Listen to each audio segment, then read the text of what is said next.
Upo lang po tayo. Magandang umaga po sa inyong lahat. Nilipad ng electric pan yung mga papeles. Meron bang magandang umaga po ating Vice Mayor Dodot, sa ating mga konsihal, press at sa ating mga opisyales, mga kasama po natin mula sa puso at syempre sa lahat po ng mga residente natin dito sa Bliss May Bunga, Bliss 1 po. Maraming salamat po sa inyong napakainit na pagtanggap sa amin ngayong umaga. Sa mga kagawad din po, syempre magandang umaga sa ating kapitan na medyo, alam nyo, pagpasensya niya sikap, talagang mahiyain po yan, si Kapitan Barok, bukod sa napakabait at napakapogi, ay mahiyain po talaga yan.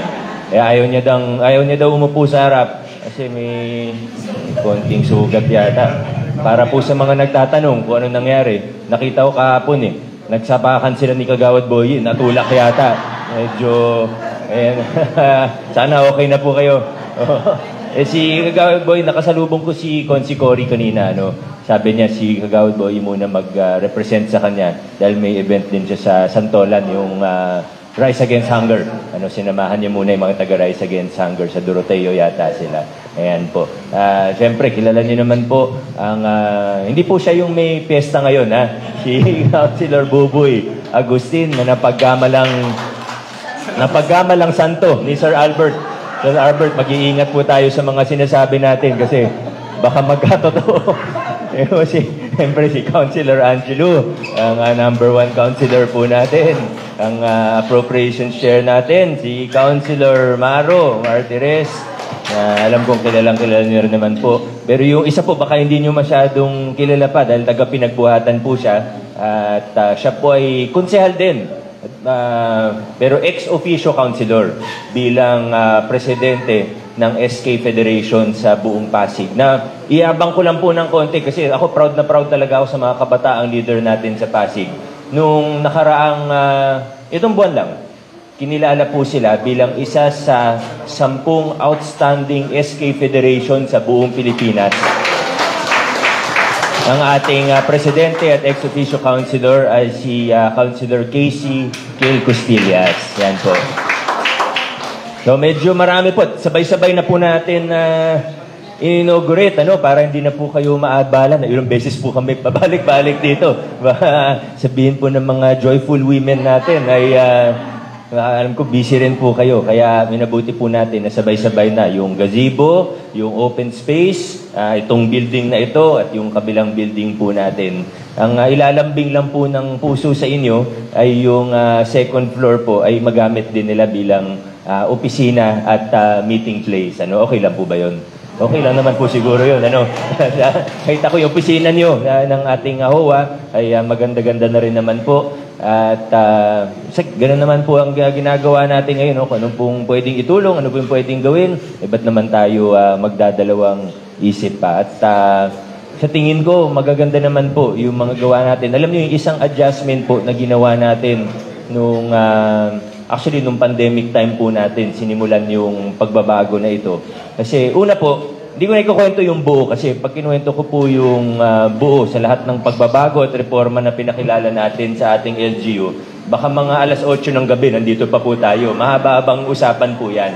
Pero kasama po sa mga pagbabagong pinakikilala natin, ay medyo bumaba yung mga presyo ng mga kontrata ng city government. Kasi open bidding po tayo, walang hinaharangan, walang ganun po pinapatupad natin, honest to goodness public bidding. Kung ano yung nakasulat sa batas. Kaso, ito po problema rin sa ibang LGU na nagpapatupad ng mga reforma. Nakausap ko, kilala niyo naman siguro si Mayor Magalong ng Baguio City. Pareho kami nang naging problema. Dahil open bidding at nagpapababaan yung mga kontratista, minsan ang nangyayari, magbibid sila ng sobrang baba, tapos susubukan nila kung makakalusot na substandard yung mga ipapagawa nila. Kaya nakikita natin, minsan may mga ganun.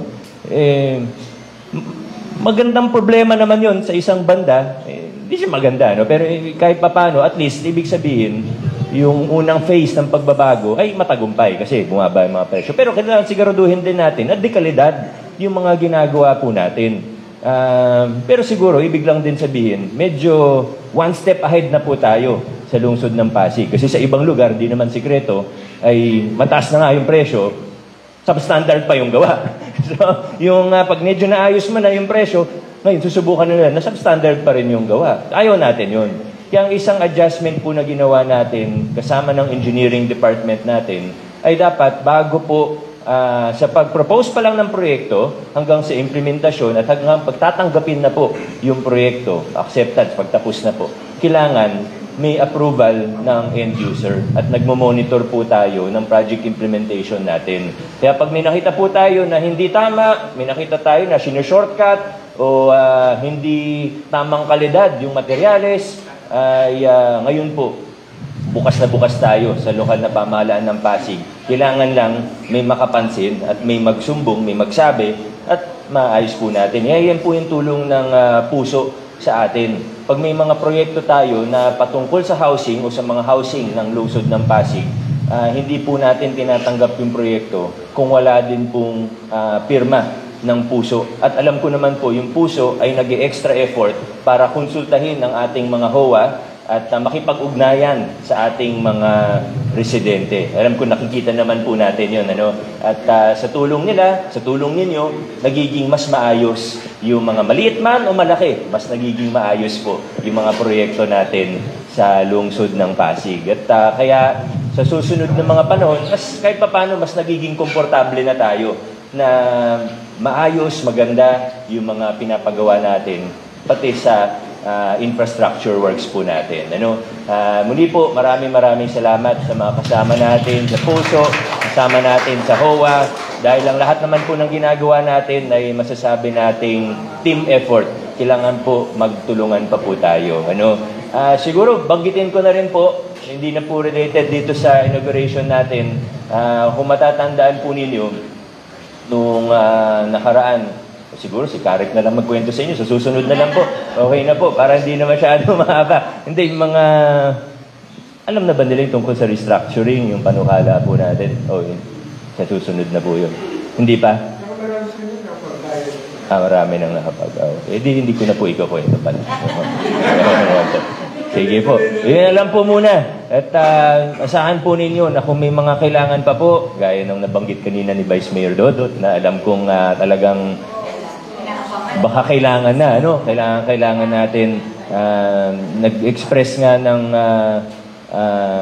interest si Kong Roman through DPWH, may pagawa to. Siyempre, kung mahanapan ng pondo sa nasyonal, hindi po natin tatanggihan yun. At susuportahan po natin yung proyekto at may kipag-ugnayan tayo sa kanila para maipatupad po ang multi-level natin na court with parking. Ayan po. Maraming salamat po sa inyo. Hindi ko po masyadong hahabaan dahil sa totoo, ay nabanggit na rin naman po kanina, may deklarasyon po ang Malacanang na walang pasok ngayon. Kaya baka pag tumagal pa kami ng isang oras dito, baka singilin na ako ni mga ito ng overtime. Kaya yun na lang po muna. Maraming salamat. Congratulations sa ating lahat. Okay, magandang umaga. Siyempre sa ating mayor, sa Vico Soto. Kanina nandito po si Congressman Roman Romulo, kaya lang na nagpaumanhin at kailangan niya mag-attend ng hearing sa Kongreso. So, hindi siya nakasama sa ating blessing ngayon. Of course, ang ating mga konsihal na nandito, Councilor Bubuy San Agustin. Alam niyo, kapistahan po ng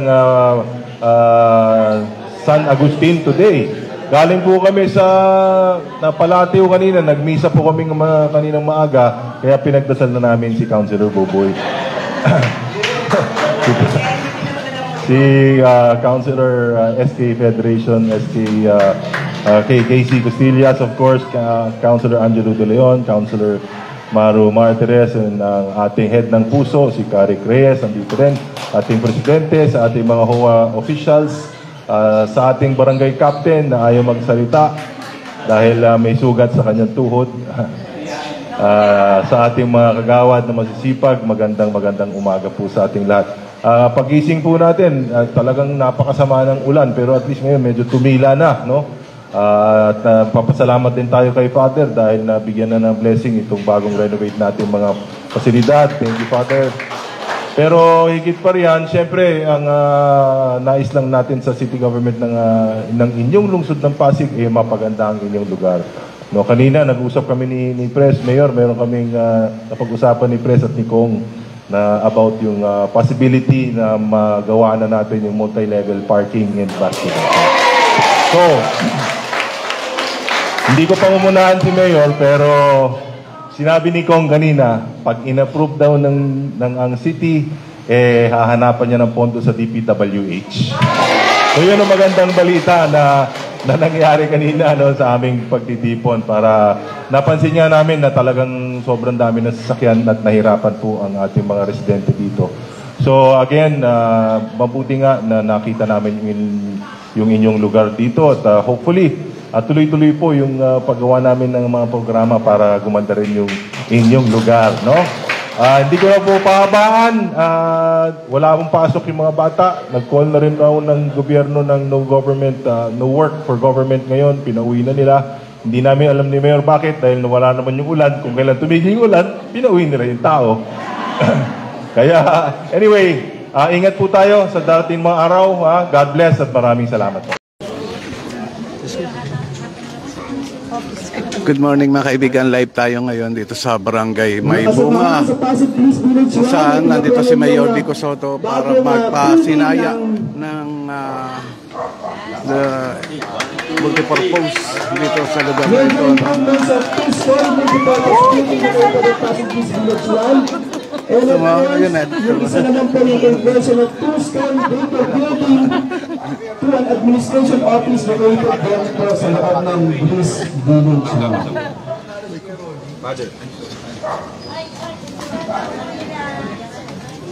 Dito, puntahan pa natin yun na isa pang building dito. No? Ito naman yun na daycare center na ngayon din ay magkakaroon ng ribbon cutting. So pumasok si Mayor Vico Sotto doon sa loob nitong multipurpose. Hindi na nga natin sinundan dahil napakarami ng mga taong pumasok ito ngayon at umaakyat na dito sa gilid mismo ng multipurpose si Mayor Vico Sotto kasama si Vice Mayor Dodot Jaworski at si Father na nagbabasbas nga ng holy water doon sa loob ng building. So, mga kaibigan, ito yung isa pang building. Ito naman yung daycare center na ngayon nga ay magkakaroon din ng ribbon cutting dito.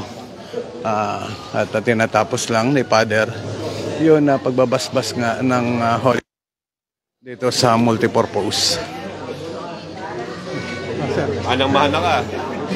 So, inuulit ko, andito tayo ngayon sa Bliss 1 dito sa Barangay May Bunga, partikular dito sa Jennings Avenue. Kasama rin natin dito ang ilan sa mga city councilor. Kita natin kanina si City Councilor Angelo De Leon, Buboy Agustin, Consimaro Martires, singit pa si. Thank you. Kap. Sayang naman yung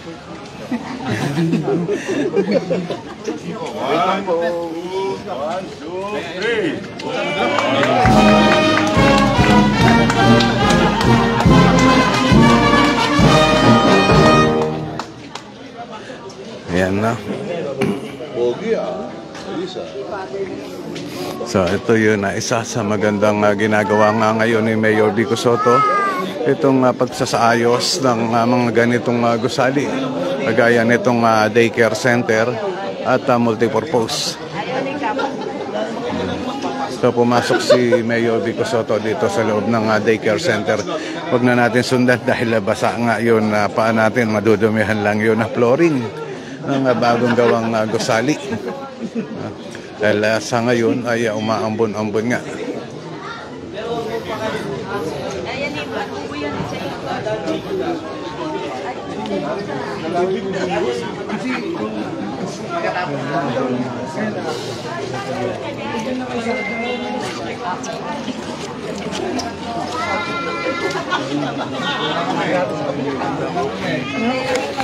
Bakit niya hawak? Morning, Consi. Kasi baka gusto mo magsalita. Baka gusto mo magsalita. Pagbati natin.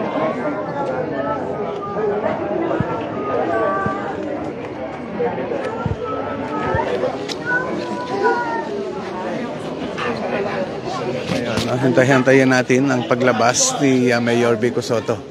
At nandito nga sa loob ng ito yun na daycare center, no? Kung saan nga dyan pumasok si Mayor Vico Sotto. Hintay-hintayin natin.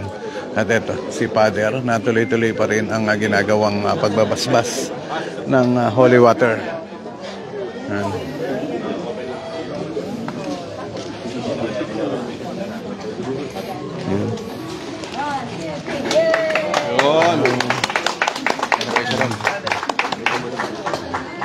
Isa pa, meron pa.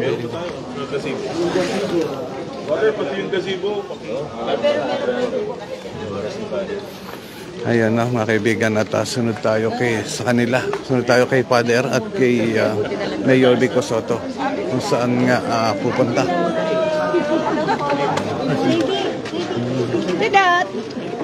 My favorite. Meron pang isang lugar, no? Tatlo nga itong inauguration dito sa loob ng Bliss 1 Barangay May Bunga. So, sunod tayo. Yan. So, ito yung makikita natin mga kaganapan sa mga oras na ito. Yan.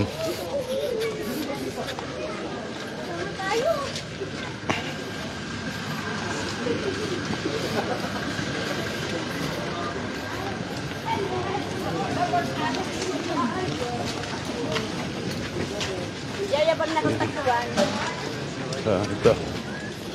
Yun na isa. At basahin natin to kung ano to, no? Ayun, dito. Major improvement of gazebo and open space located at Pasig Bliss Village 1, Jenny's Avenue, Barangay May Bunga. So, ito yun na open space nga dito, no? Na pwedeng so ang ganda nitong no, kung mapapansin nyo, ito yung harapan ng multipurpose na ginawa nga dito sa Bliss 1, Barangay May Bunga, no? Ito yan nandito sa kahabaan ng Jenny's Avenue. At dito naman makikita natin yung daycare center